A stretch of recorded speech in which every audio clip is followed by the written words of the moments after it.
जय मसीह की सभी को, प्रभु सभी को बहुत आशीष से। मैं विश्वास करता हूँ खुदावंद आज के इस कलाम के द्वारा आपसे बात करेगा। जिन लोगों से बहुत सी गलतियां हो गई थी, गुनाह हो गए थे, अपराध हो गए थे, अधर्म हो गए थे, अनाज्ञाकारिता हुई जानबूझकर जाने और अनजाने में, लेकिन वो लोग बदलना चाहते हैं और खुदा उन लोगों की ज़िंदगी में देखता है कहीं ना कहीं उनको अपनी गलती का एहसास है और तौबा है, तो परमेश्वर ऐसे लोगों को क्षमा करता है, मौका देता है।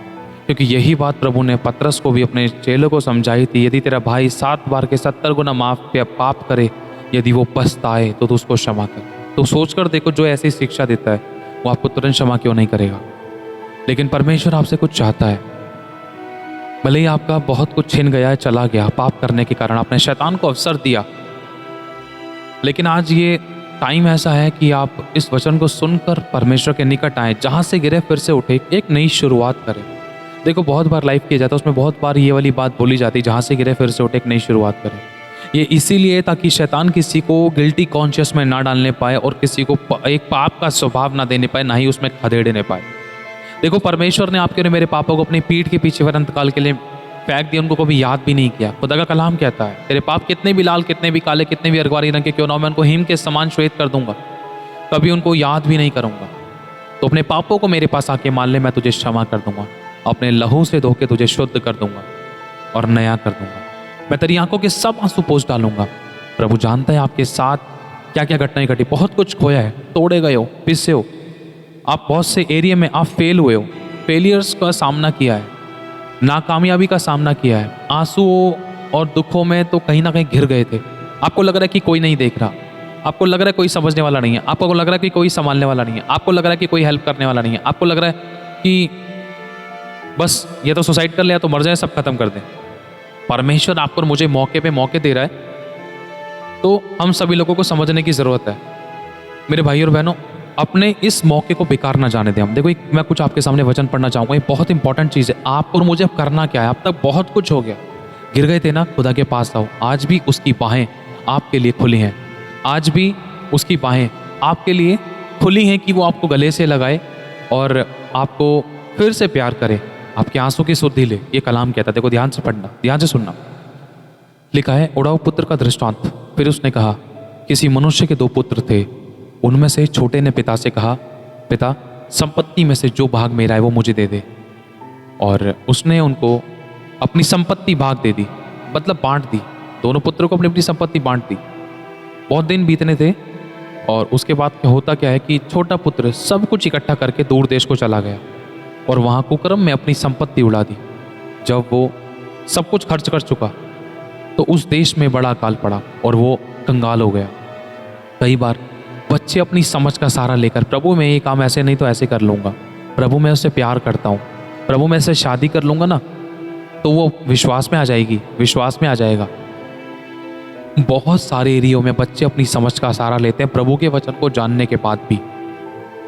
जब आगे चलकर वो नुकसान उठाते हैं, बहुत कुछ खो देते हैं, लेकिन फिर भी पिता के दिल में जो आपके लिए प्यार होता है वो कभी कम नहीं होता। भले ही आपके अजीज के लिए हो जाए, भले ही आप अपने माता पिता का दिल तोड़ दो, हो सकता है कि ऐसा उनके मन में कहीं ना कहीं आपके लिए कहीं ना कहीं कोई जख्म या कोई ना कोई कड़वाहट हो, या हो सकता है आपको किसी ने धोखा दिया या आपका किसी ने दिल दुखाया।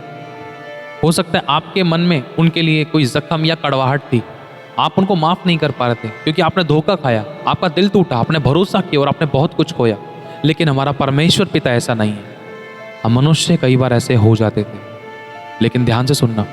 लिखा है कि जब वो सब कुछ खर्च कर चुका तो उस देश में बड़ा अकाल पड़ा और वो कंगाल हो गया। इसलिए वो उस देश के निवासियों में से एक के यहाँ पर पड़ा, जा पर पहुंचा। लिखा है, उसने उसे अपने खेतों में सूअर चराने के लिए भेजा और वह चाहता था कि उन फलियों से जिन्हें सूअर खाते हैं अपना पेट भरे, और उसे कोई कुछ नहीं देता था। जब वो अपने आपे में आया तब कहने लगा, मेरे पिता कितना महान है, मेरे पिता के कितने ही मजदूरों को भोजन से अधिक रोटी मिलती है। मतलब उनकी अगर भूख 4 रोटी की है तो उनको 5 रोटी दी जाती है, और मैं यहाँ पर भूखा मर रहा हूँ, वो भी अपने बाप का बेटा होने के बाद भी। ये वाली बात उसको बहुत कुछ खोने के बाद याद आई। बहुत से गलत कदम उठाने के बाद याद आई, टूटने बिखरने के बाद याद आई। इसलिए प्रभु कहता है अपनी समझ का सहारा मत लेना, वरन संपूर्ण मन से मुझ पर भरोसा रखना, तब वो तेरे लिए सीधा मार्ग निकालेगा। अपनी दृष्टि में बुद्धिमान ना होना। लिखा है 17वीं आयत में, जब वो अपने आपे में आया तब कहने लगा, मेरे पिता के घर में कितने ही मजदूरों को भोजन से अधिक रोटी मिलती है और मैं यहाँ पर भूखा मर रहा हूं। मैं अब उठकर अपने पिता के पास जाऊंगा और उससे कहूंगा कि पिताजी, मैंने स्वर्ग के विरोध में और तेरी दृष्टि में पाप किया है, अब इस योग्य नहीं रहा कि मैं तेरा पुत्र कहलाऊं। मुझे अपना एक मजदूर के समान रख लेना। समझ रहे हो, परमेश्वर ने इस उड़ाऊ पुत्र को एक मौका दिया बदलने का। आज वो आपको और मुझे भी मौका देता है बदलने का। बार बार पवित्र आत्मा आपके और मेरे दिल और दिमाग में बेचैन करता है कि तूने जो किया है वो गलत किया, अपनी गलतियों को मान ले और छोड़ दे। उसके पास दौड़ कर आ, उसके निकट आ, देख उसकी बाहें फैली हुई हैं। उसको पता कि तूने कौन से गुप्त पाप किए, उसको पता तेरी कौन सी ऐसी गलतियां जिसके कारण खुदा का दिल दुखा, जो तुझे नहीं करना चाहिए था वो तूने किया, जो परमेश्वर की दृष्टि में बुरा था, जो पिता तुझसे उम्मीद नहीं लगाता था वो तूने किया। हालेलुया। लिखा है तब वो उठकर अपने पिता के पास चला। कौन चला? वो बच्चा, वो पुत्र, वो बेटा, हर एक वो व्यक्ति जो अपने पिता से, उसके रिश्ते से दूर हो गया था। आप प्रार्थना में नहीं बैठ पा रहे, वचन नहीं पढ़ पा रहे, आराधना नहीं कर पा रहे, संगति नहीं कर पा रहे, कहाँ कौन सी ऐसी कमियां थी। आज सबसे पहले जरूरत है कि अपने पिता के पास आए और जहां से गिरे वहीं से उठें, फिर से उसको पुकारें, प्रभु मैंने वो किया जो तेरी दृष्टि में बुरा था। इसने अपने पाप का अंगीकार किया। 18वीं आयत में लिखा है, मैं अब उठकर अपने पिता के पास जाऊंगा। अगर आप गिर गए थे तो उठो, क्योंकि यहोवा आपको संभालेगा। और उससे कहूंगा, आपको कहने की जरूरत है अपने पिता से कि पिताजी, मैंने स्वर्ग के विरोध में और तेरी दृष्टि में पाप किया है। आप बोलो, हे परमेश्वर यहोवा, मैंने वो किया जो तेरी दृष्टि में बुरा था, मेरे पापों को क्षमा कर दे। देखो ये कलाम जो है ये सच्चा है, ये घटनाएं जो हैं उसमें सच्ची हैं।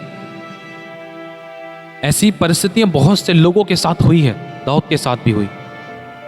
दाऊद ने जो पाप किया उसको व्यवस्था के अनुसार पथराव करके मार दिया जाना था, लेकिन जब दाऊद ने अपने पाप का अंगीकार किया, दाऊद ने कहा, हे परमेश्वर, मेरे गुप्त पापों से तू मुझे शुद्ध कर, मेरे ढिठाई के पापों के विषय में मुझे क्षमा कर।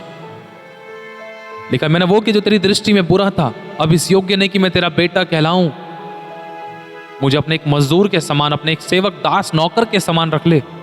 लिखा, तब वो उठकर अपने पिता के पास चला और अभी दूर ही था कि उसके पिता ने उसे देखकर तरस खाया और दौड़कर उसे गले लगाया और बहुत चूमा। मेरे बेटे, आपको पता है जब आप परमेश्वर के निकट आते हो गिरकर, गंदे संदे होकर, कीचड़ में, बदबू में, स्मेल्स में, डर्टीनेस में, गलत चरित्र में, गलत व्यवहार में या गलत वस्त्रों में, किसी भी प्रकार से वो आपको एज इट इज स्वीकार करता है। वो पहले ये नहीं करता, पहले जा अपने मन को साफ कर, अपने कपड़े धो, नहा करा, धो करा, तब मेरे पास है। नहीं, प्रभु ने कहा तू जैसा भी है मेरे पास आ, मैं तुझे विश्राम दूंगा। तब वो उठकर अपने पिता के पास चला और अभी दूर ही था कि उसके पिता ने उसे देखकर तरस खाया। तुरंत तरस खाता है हमारा खुदावन, ऐसा दिल हमें चाहिए। और आपको पता है तरस खाने का सबसे बड़ा कारण क्या है?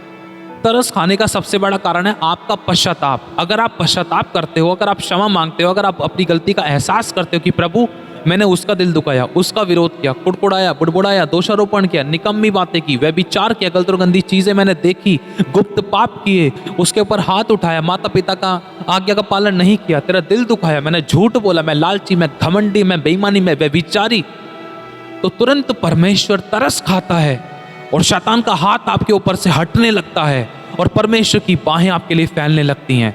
साफ लिखा है ये वाली बात कि प्रभु, देखो लिखा है, तब वे उठकर अपने पिता के पास चला और अभी दूर ही था कि उसके पिता ने उसे देखकर तरस खाया और दौड़कर, देखो पिता की बाहें फैली और वो दौड़कर आपके पास निकट आता है कि नहीं नहीं, कहीं मेरा बच्चा, अगर मैं यहीं खड़ा रहा तो कहीं बीच रास्ते में से कहीं शैतान उसको दोबारा से मुझसे दूर ना ले जाए, कहीं ऐसे बुरे विचार उसके मन में, दिलो दिमाग में ना डाल दे कि वो उसको फिर से मुझसे दूर कर दे। लेकिन अब मौका नहीं देना। लेकिन ना तुम परमेश्वर के निकट आओ तो वो भी तुम्हारे निकट आएगा। पिता दौड़ कर आया, वो आपके पास आता है आपको बचाने के लिए, आपको बदलने के लिए, आपको छुटकारा देने के लिए, आपको डिलीवर करने के लिए, आपको आजाद करने के लिए, आपको रिहा करने के लिए।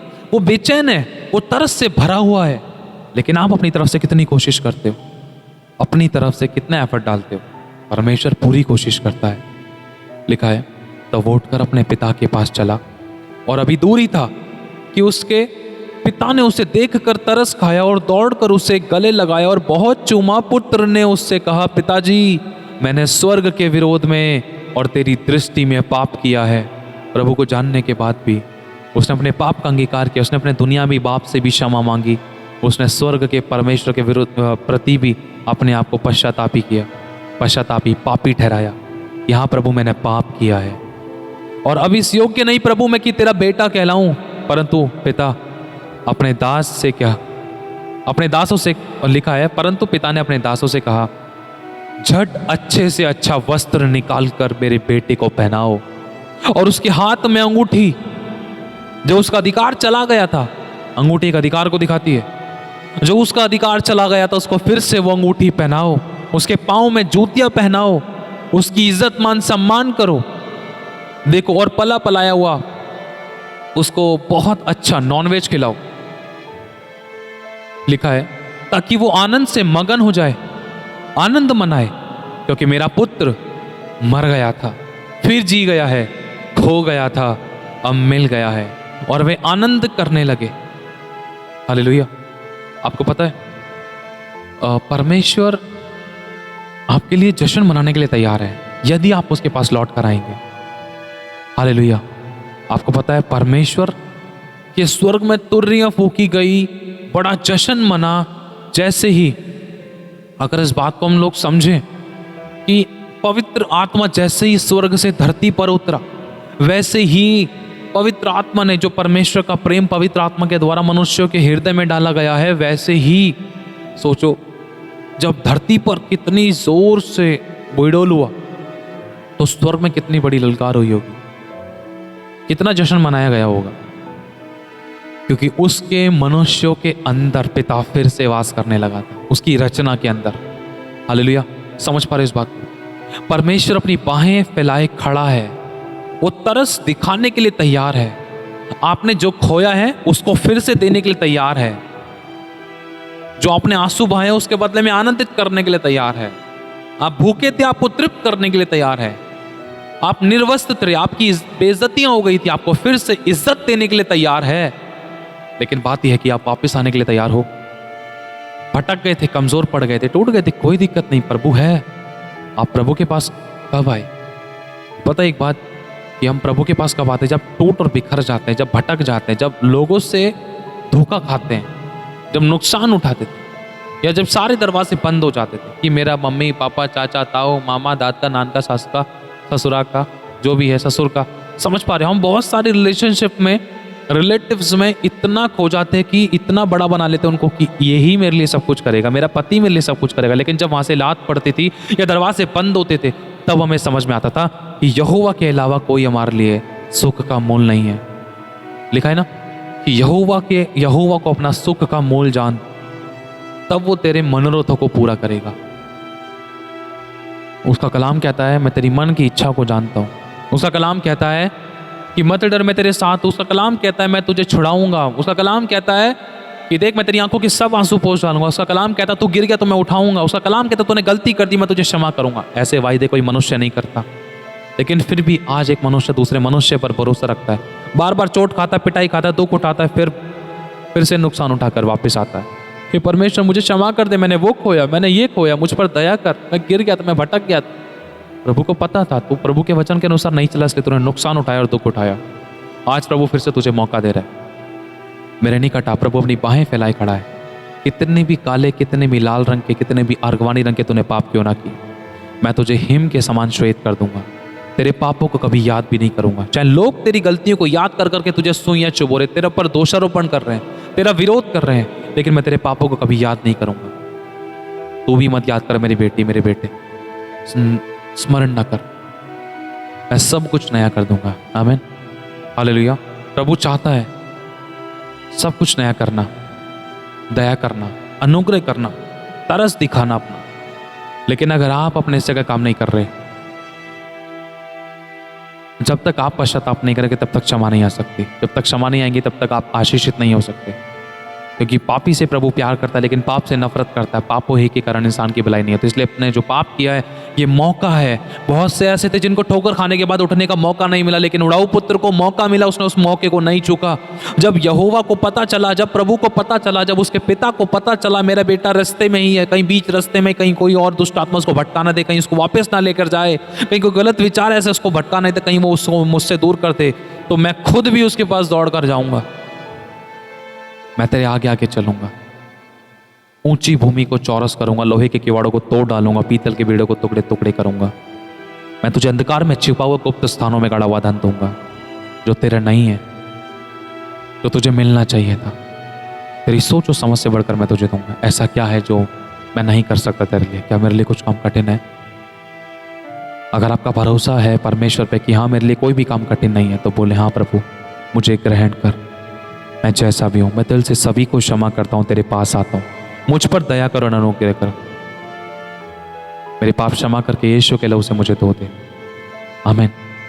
प्रभु आपसे मुझसे बहुत प्यार करता है, वो हमें बदलना चाहता है। उसके अलावा कोई नहीं है संभालने वाला, सीने से लगाने वाला, उठाने वाला। God bless you so much. प्रभु सभी को आशीष दे।